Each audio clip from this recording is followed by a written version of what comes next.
Is your life a warning or an example? I want you to think about, what's your story? Because we all have a story, but is it an example or is it a warning? All the stories that ever existed in the world are either a warning or an example. It's a great question to ask yourself. Even if your story is a warning, it doesn't have to end there. Today I want to break down the genius work of Joseph Campbell's hero's journey, and the narrative structure of this book outlines a typical adventure of the archetypal hero. And Campbell introduced the concept in his book, The Hero with 1,000 Faces. You may have heard of it before. But essentially, the hero's journey consists of several stages, which vary in number and names, but they generally follow this sequence that I'm about to break down for you. If you haven't already heard of the genius work of Joseph Campbell, this is by far one of his most popular pieces of study, and it's been used as a framework for almost every movie that exists that consists of a hero. Number one is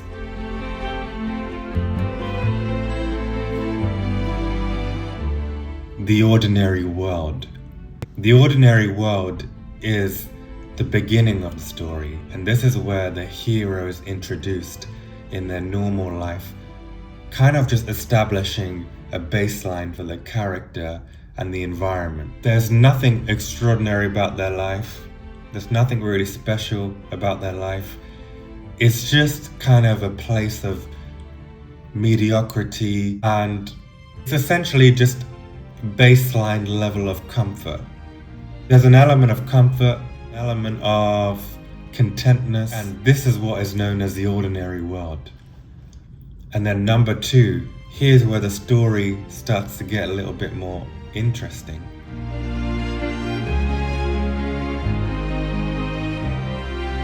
Number two is the call to adventure.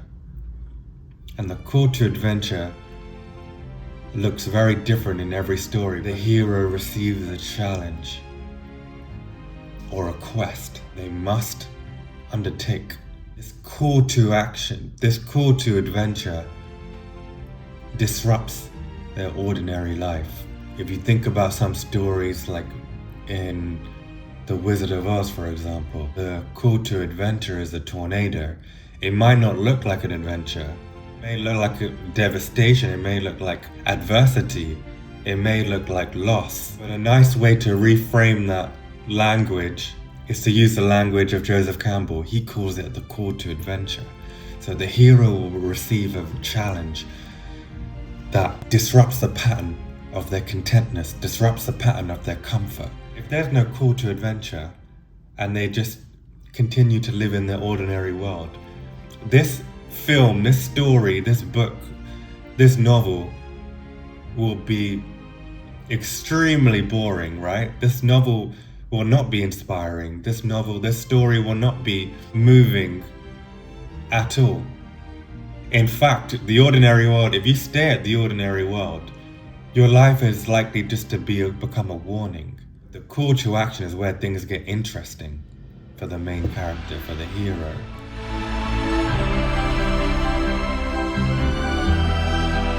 And number three is the refusal of the call. And we've all been there. So the refusal of the call is initially the hero may hesitate or refuse to take the call due to fear, due to self-doubt, due to worrying, due to loss of comfort.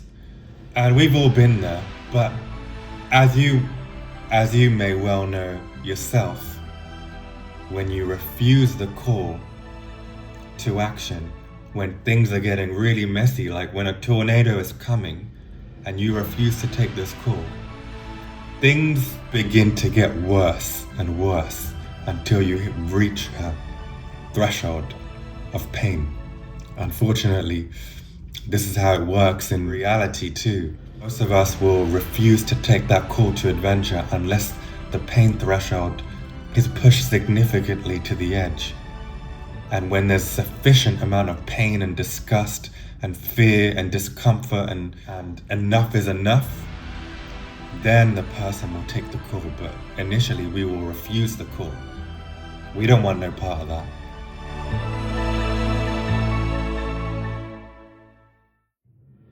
So step number 4 is begin the process of stepping into the unknown by meeting a mentor. So you begin the process of stepping into fear. You begin the process of stepping into your overcoming your self-doubt and transforming it for courage. You begin that process when you meet the mentor. You're not there yet, but you just start to step into the unknown. And as you step into the unknown, the hero will encounter a mentor who will provide guidance, advice, or tools for them to help them, to assist them on their journey.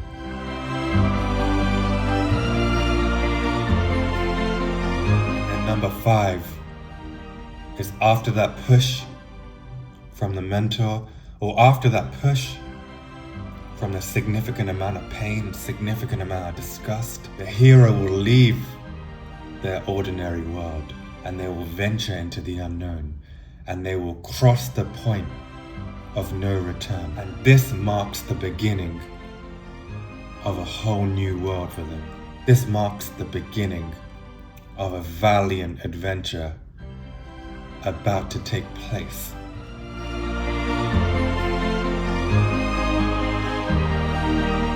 Number 6 is the test. And it's the allies and it's the enemies. The hero will face challenges. He will make friends and encounter foes whilst on this path. And both the friends and the foes, both the friends and the enemies, and the challenges that the hero faces are a test for him to grow, for him to learn, for him to expand his identity, for him to become more.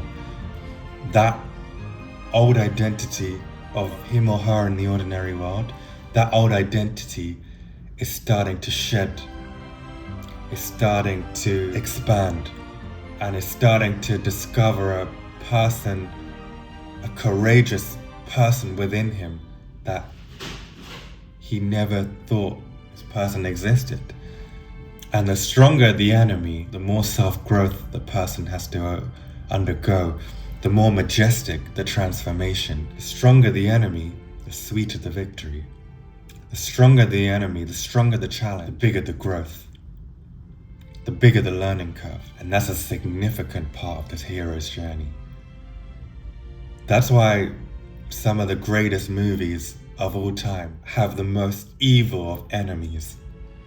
But those enemies are necessary in order for the hero to become the hero that he's destined to be. In order for that hero to become somebody that's worthy of all the admiration, that's worthy of significance, that's worthy of love, and that's worthy of being someone of contribution to others. But first he must undergo this majestic transformation. First he must face the enemy. And first he must develop an enormous amount of strength and courage and he has to dig deep within himself during this phase. And then moving on to number 7 is the hero approaches the inner cave. Just as I alluded to in the previous one, in the previous element, the hero prepares for confronting their greatest fears. They must overcome their greatest, deepest discomforts and fears. They must overcome this.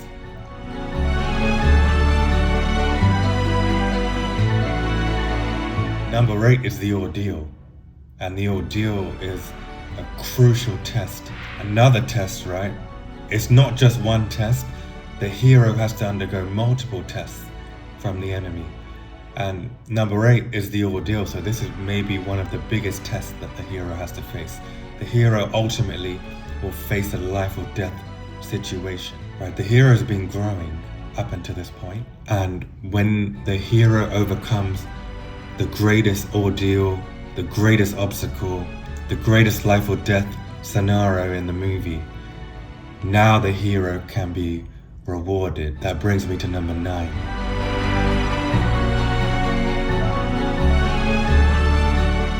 The hero can seize the sword.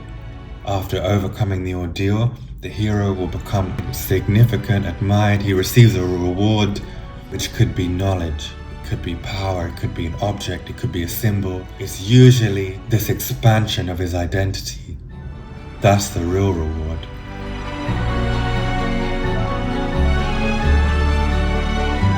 And then number 10 is the road back. The hero must return to the ordinary world. It's not a straight path on the way back home.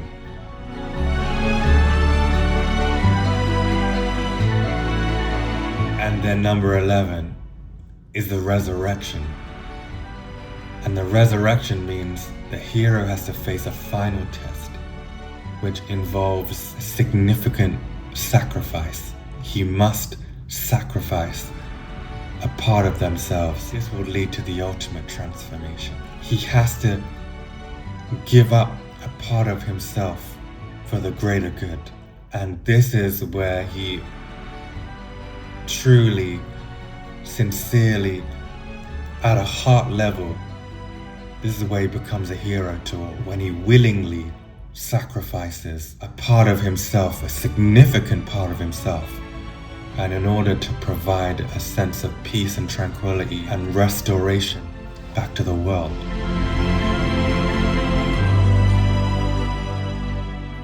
And the final part of this framework is the return with the elixir.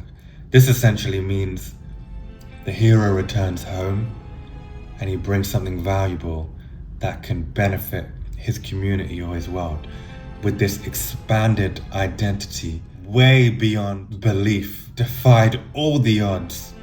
He stepped up to an enormous degree, and now he has something enormous he can give back to the world, give back to his community. He becomes a beneficial asset of the highest regard. He becomes so valuable, significant, loved. People want to hear about his adventure, his story. He's established himself as a vessel for contribution, as an example of overcoming self-doubt, undergoing majestic transformation, and growing and expanding his identity in a way that no one ever thought was possible before. Everyone doubted him before. Everyone thought he was weak at the beginning of the movie. Everyone thought he was a bit of a soft person at the beginning. But now he becomes something. He transcends all of his fears, his self-doubts. He transcends that limiting identity.